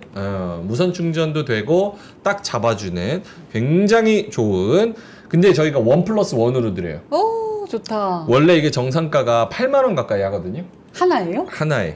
근데 핫딜가 29,000원에 두 개를 드립니다. 가능한 거예요? 예, 1+1. 예, 그래서 총 2개 구성.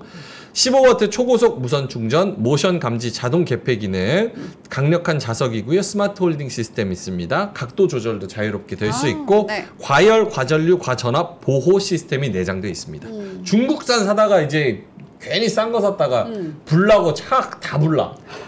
그리고 중국산은 주행할 때 흔들려 이게 막. 흔들려. 핸드폰 막 떨어질라 그래. 이거는 그런 게 없다고 중국산은 합니다. 내가 써봤는데 네. 이거 딱 열릴 때도 소리 나. 그냥 짱팡성 이러고 닫을 때도 짱쌍황창 이렇게 진짜야. 이거 너 거짓말인 줄 아네. 중국산. 내가 도어락 우리 사무실이 도어락이 중국산이야. 진짜입니다. 진짜요? 그래서 잠길 때마다 짱쌍황 내장돼 있으면 그리고 이거 핸드폰이 고정돼 있는데도 열릴 때가 있어. 짱쌍황 이러면서 진짜라니까. 예예. 그래서 한국에 저희가 좋네요. 예 SK 에너지 차량용 무선 거치대 79,800원짜리를 29,000원에 1+1으로 드립니다. 고정 댓글에 저희가 링크 달아드렸으니까 티셔츠랑 요 무선 충전 거치대 두 개 한번 살펴보시면 좋을 것 같습니다. 네. 자, 그러면 보노님한테 하락 섹터 한번 들어보겠습니다. 네, 19분인데 네. 2차 전지랑 오늘 반도체 소부장 유리기판이 좀 많이 빠졌고요. 자동차랑 바이오가 좀 빠졌어요. 그래서 요즘에 바이오 들고 계신 분들도 조금은 스트레스를 받을 수도 있는데 뭐 이벤트가 있어야 가는 거니까 네, 뭐 자동차도 마찬가지고요. 네, 그렇습니다. 2차 전지는 그래도 금요일날 많이 올랐으니까 떨어져도 억울하진 않죠. 네. 보노님이 하나 집어서 설명해 주신다면 자동차 아니면 반도체? 자동차는 저는 거치로 하지 말자고 계속 말씀을 드리거든요. 그러니까 뭐 18만 원대 이하면 모르겠지만, 근데 그때도 17만 원대 중반 정도 왔을 때 너무 많이 사지 말고 평소 사던 거에 한 5배만 사자, 뭐 이렇게만 말씀을 드렸거든요. 그래서 자동차는 거치로 한 번에 돈을 넣으면 매우 스트레스를 받을 수 있는 산업이라고 생각해요. 그냥 조금씩 계속 깨작깨작 모아서 이제 탑을 쌓는 그런 느낌으로 모으다가 이제 주가가 올라면 그때 이제 재미를 보는 게 맞는 것 같고요. 뭐 배당도 잘 나오고 그 다음에 실적도 나쁘지 않으니까 뭐 그렇게 모으시면 평단이 마이너스가 결코 심하지 않을 겁니다. 그래서 그렇게 하셔서 모으면 한번 시세 분출되면 그때 쭉 땡기면 되니까 그렇고요. 바이오는 개별 모멘텀을 기다려야 돼요. 그래서 요건 어쩔 수 없으니까 그 뭐 알테오젠이든 셀트리온이든 뭐 삼성바이오로직스든 하나만 딱 골라셔가지고 하나만 하셨으면 좋겠습니다. 네. 양말님께서 내 거 네. 여기 다 있네 이렇게 말씀을 하셨어요. 아이고. 근데 아까 상승 섹터 한번 보여주실래요, 보노님? 네. 한번 상승 섹터 보여주시면 사실 지금 밸류에이션이 미쳤지만 가는 놈이 더 가는 시장이라서 고민들이 많으실 텐데 네. 무서워서 아직도 못 옮기다가 3천까지 와버린 분들이 많을 거예요.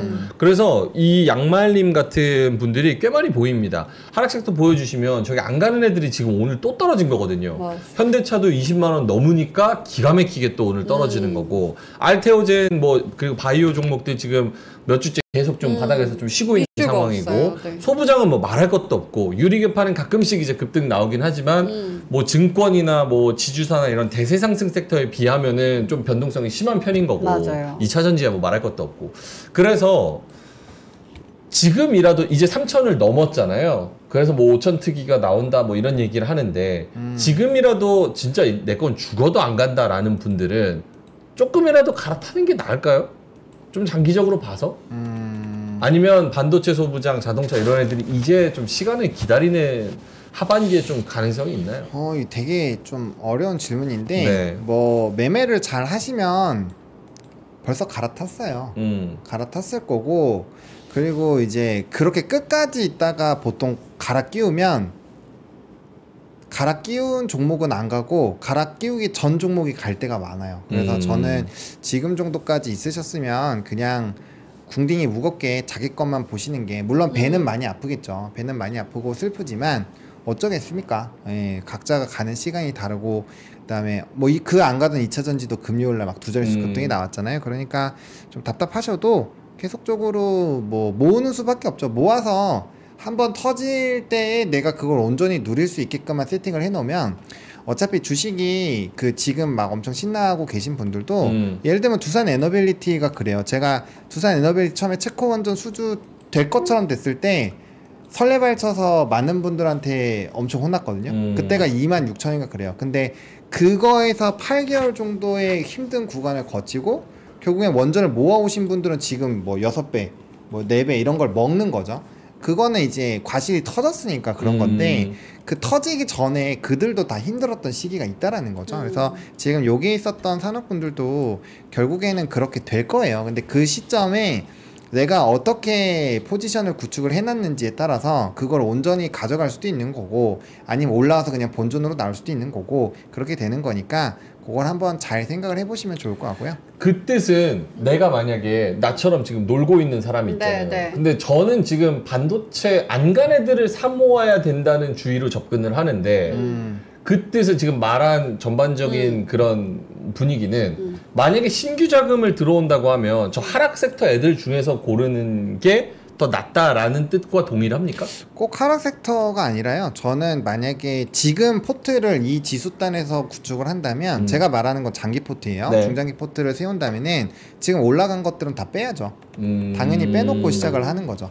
왜냐하면 우리가 지수가 굉장히 낮을 때에 좀 주력적으로 가야 되는, 그때 뭐 조방변이나 이런 것들 되게 많이 강조 드렸잖아요. 원전도 마찬가지고. 그런 것들은 그때 세팅을 하는 거는 지금 수학 구간인 거고, 지금 이 지수에 만약에 새롭게 세팅한다면 지수가 올라오는 데까지 기여한 친구들이 계속 가긴 하겠죠. 근데 그거는 내가 너무 후발로 들어왔으니까 내가 이 지수단에서 더 올라오는 걸 누리려면은 안 간 애들을 골라야, 결국엔 안 간 애들이 더 많이 올라가고 기존에 올라갔던 애들이 많이 안 빠져야 지수는 더 간단 말이에요. 그래서 그런 관점으로 본다면 아직 안 오른 애들을 들어가는 게 저는 더 낫다라는 생각이 있습니다. 네. 오케이, 알겠습니다. 네. 김정일 본부장님도 하락 섹터 중에서 하나. 반도체는 그 저 종목이 아니더라도 네. 한미 반도체도 빠지고 막 그랬어요. 전반적으로 한미 좀. 반도체가 중간에 플러스로 가다가 빠졌어요. 네. 보니까 중국의 CXMT라는 곳에 HBM용 그 장비를 공급한다라는 기사가 나오면서 올랐다가 다시 내려갔어요. 우리가 HBM은 삼성하고 하이닉스하고 마이크론뿐이잖아요. 네. 중국이 한다 하더라도 규모가 작아요. 어. 그러니까 그것 때문에 올랐다가 아니 중요한 건 마이크론이 중요하니까 설레발 치지 말자 그래서 빠진 것 같아요. 그런 것도 있고, 어쨌든 그 한미반도체가 만드는 HBM 장비도 미국에서 제재를 할 수도 있다는 또 얘기가 또 약간 흘러나왔던 것 같아요. 왜냐면 크리티컬한 장비일수록 미국이 뭐 딴 나라 제품 파는 것도 뭐라고 할 수 있으니까. 그래서 오늘은 센티먼트가 안 좋아서 소부장은 빠졌다. 미국에서의 그 센티먼트가 어떻게 되는지 좀 봐야 되겠다. 그래서 완전 제낄 수는 없고요. 근데 어쨌든 간에 하이닉 삼성전자가 자리를 잡으면은 걔네들도 시간을 두고 올라오는 게 좀 더 늘 거는 같은데, 아까 뭐 두비 뭐 제가 뭐 목표 주가고 했지만은 그 저는 봤을 때 방산 정도는 이제 추정하는 건 아닌 것 같아요. 추격하는 거 아닌 것 같아요. 그래요? 오늘도 보니까 LIG 넥스원 투자 의견 하향이 나왔더라고요. 이게 펀더멘트 이슈가 아니고 주가 넘어갔다. 밸류에이션 이제 정당화되기 어렵다라는 얘기가 나오는데, 이렇게 나오면은 기세가 좋을 때는 이거 나왔을 때 움직이지 않습니다. 나중에 어떤 모멘텀이 생기면은 그거 빌미 삼아서 내려갈 거예요. 그러니까 조방별 아까 말씀하셨는데 걔네들이 끌고 왔는데 얘네들이 계속 얘네들만 갈 거라고 보지는 않아요. 만약에 그 기세를 따지면은 새로 하는 네이버라든지 다른 쪽이 더 이슈가 될 수 있는 거고 증권주가 될 수도 있는 이런 개성이기 때문에 조방변에 신규 진입할 때는 잘 고르셔야 된다 이런 얘기고, 방사는 저는 뺀다고 얘기를 했던 거 이렇게 같이 말씀을 드리면서 반도체 그 소부장은 좀 시간은 걸릴 것 같다. 한 7월 말까지 좀 지켜보자 이렇게 말씀드리겠습니다. 알겠습니다. 네. 자, 그러면 특징주 한번 보여주시고 화면 한번 보여주시고 시청자분들이 캡처하시고 한번 살펴보시면 좋을 것 같습니다. 여기 장중 특징주 본우님이 정리를 해주신 거고요. 여기 안에 뭐 이야기를 했던 종목들이 꽤 많이 들어 있습니다. 네. 그렇죠? 예, 그래서 요거를 캡처를 한번 해보셔서 읽어보시면 좋을 것 같고요. 자, 두 분의 오늘의 한마디 한번 들어보겠습니다. 오늘 장을 두 분은 어떻게 보셨는지 본우님의 그림부터 먼저 한번 볼까요? 네, 저는 온 세상이 스테이블 코인이라고 해서 뭐 그림이 마땅치 않더라고요. 그래서 이렇게 했는데 미국도 스테이블 코인이 날리고 네. 우리나라도 날리고요. 중국에서도 스테이블 관련된 종목군들이 두 자릿수 이상 날아가더라고요. 그래서 근데 원전도 마찬가지죠. 원전도 미국도 날아갔죠. 우리나라도 날아갔죠. 그래서 이 공통점이 뭐냐면 글로벌 이슈로 엮이는 산업군은 정말 많이 가더라. 변압기도 마찬가지고 방산도 마찬가지죠. 초선도 마찬가지잖아요. 글로벌 이슈랑 다 엮여 있잖아요. 그래서 지금 보면은 확실히 그런 이제 좀 해외 국가들과 다 연관성이 있는 것 중에서 네. 로봇이 그렇게 되지 않을까 싶어요. 로봇. 네, 그래서 그런 내용들을 한번 고민해 보시면 도움이 될 것 같습니다. 알겠습니다. 김장현 본부장님. 오늘 한마디는 요걸로 하겠습니다. 맨 마지막 페이지. 마지막 페이지입니다. 라스트 페이지. 오늘은 8페이지 안 하시나요? 오늘 8페이지 안 해요. 네, 오늘은 스킵하겠습니다. 아, 크리스토퍼 몰리 걸 가져오셨네요. 와, 아이 까먹었어요. 또 누군지. 하여튼 알아서 하시고. Big shots are only little shots who keep shooting. 말이 이상한데요. 샷은 쏘는 거잖아요. 그렇죠? 크게 성공하는 거는 결과적으로 커 보이지만 보는 일빈탕인데 조그만 샷, 조그맣게 성공한 것들이 계속 슈팅이 되면서 모인 게 큰 성공이다. 무슨 얘기냐면 조금 한 것을 계속 노력을 해갖고 성공을 거두는 이게 씨앗이 뿌려놔야지 그렇게 결국은 큰 블라썸이 되는 거거든요. 네. 조그만 성공을 위한 노력들을 안 하면은 빅샷이 올 수가 없다. 그런 개념이기 때문에 지금 뭐 주식시장이 3천 돼 가지고 늦었다 생각하지만 조금씩 침착하게 하는 과정을 한꺼번에 빅샷이다. 여기서 무슨 빅샷이 갑자기 어디서 튀어나옵니까? 그건 쉽지 않죠. 리들샷을 잘 찾아서 리들샷이 모여서 나중에 빅샷이 된다. 이렇게 생각을 하시고 접근했으면 좋겠습니다. 한꺼번에 남들보다 못한 거를 갑자기 만나겠다. 빅샷만 찾다가는 좀 거시기 할 수도 있으니까 그런 얘기를 드리겠습니다. 알겠습니다. 큰 성공은 작은 성공을 거듭한 결과이다. 그러니까 코스피 5천 간다고 생각하면 너무 한 방에 막 무언가를 해보려고 노리지 마시고 조금씩 배워가시면서 그렇죠. 여기서 10% 먹어보고 저기서 상한가 먹어보고 그렇죠. 그러다 보면은 뭐 2,000% 이렇게 수익 나는 거니까 예. 상한가부터 차근차근. 그럼 코스피 3천도 작은 성공이네. 아, 작은 성공이죠. 5천 가야 되니까. 맞아요. 너무 디스카운트. 디스카운트. 말이 안 되죠. 똑똑해. 좋네요, 예, 고맙습니다. 네. 자, 그러면 저희가 슬슬 마무리를 해야 되는데요. 네. 아, 얘기할 게 많았었습니다. 이게 커피 이벤트도 저희가 100잔 진행을 했는데 네. 댓글을 200분 넘게 달아주신 저는 이렇게 것 3% 머니 채널에 댓글이 많이 달리고 처음 봤어요. 그러니까 그렇게 할 수 있으면서 하루에 댓글이 5개밖에 안 달려? 어느 나라 하루 한 개 달려. 개도 안 달리는데. 와, 좀 진짜. 심했다. 아이고 네네. 감사합니다. 200분 가까이 네. 달아주셔서 저희가 그게 어떻게 추려야 되는지 그리고 그거를 또 어떻게 전달을 해드려야 되는지는 우리 제작진이 좀 차차 논의를 하고 있어서 네. 조금만 기다려주시면 너무 좋을 것 같고요. 그리고 이제 명박대전도 끝났고 네. 바카스도 한번 끝났고 네. 해가지고 새로운 코너를 해야 되는데 사실 시황을 하면은 끝까지 안 나가시는데 지금 봐요. 7,600분이 7,600분 계시잖아. 이것도 아까 광고할 때 빠진 거예요. 맞아. 시황을 길게 하면 안 나가시는데 어. 뭐 다른 거 한다 그러면 나가. 가지 마세요. 예, 김장렬의 요것만, 박하윤의 바카스, 명박대전 다 하면 나갔어요. 나가시니까 어떤 걸 해야지 여러분이 안 나가실 수 있는지 채팅창에 한번 남겨주시면 커피 이벤트? 그걸 왜 이래? 커피 이벤트 하면 안 나가요? 아, 예. 예. 그래서 어떤 코너를 좀 하면 여러분들이 궁금한 내용과 원하는 코너 뭐 이런 게 대충 어떤 건지 채팅창에 여러분의 의견을 또 주시면 네. 이게 진짜 민주주의 아닙니까? 맞아요. 예, 네. 우리 시청자가 원하는 거란다. 어. 예, 남겨주시면 저희가 그거를 다듬어서 네. 좋은 프로그램으로 발전시켜서 한번 새 프로그램을 한번 짜보도록 하겠습니다. 명민준의 커피만 하자. 커피만 하자. 명민준의 커피만 하자. 아. 네, 명민준의 커피 한 잔. 네. 예. 아, 고맙습니다. 네, 생각을 예. 해보도록 하겠습니다. 아, 명민준의 흥분 지수. 그래가지고 과열 종목이 무엇이냐. 오, 좋은 아이디어다. 아, 마음에 드는데? 네네네. 알겠습니다. 네. 자, 그러면은 여기서 이제 마무리 해야 되는데요. 네. 인천 사시는 분 NH투자증권에서 인천 세미나 한다고 합니다. 요게 다음 주 화요일 오후 4시부터 6시까지 신정부 출범 이후에 하반기 주식 투자 유망 종목 분석, 채권 투자 전략 이렇게 알려드린다고 합니다. 이혁진 차장님이랑 구혜영 차장님이 나오시고요.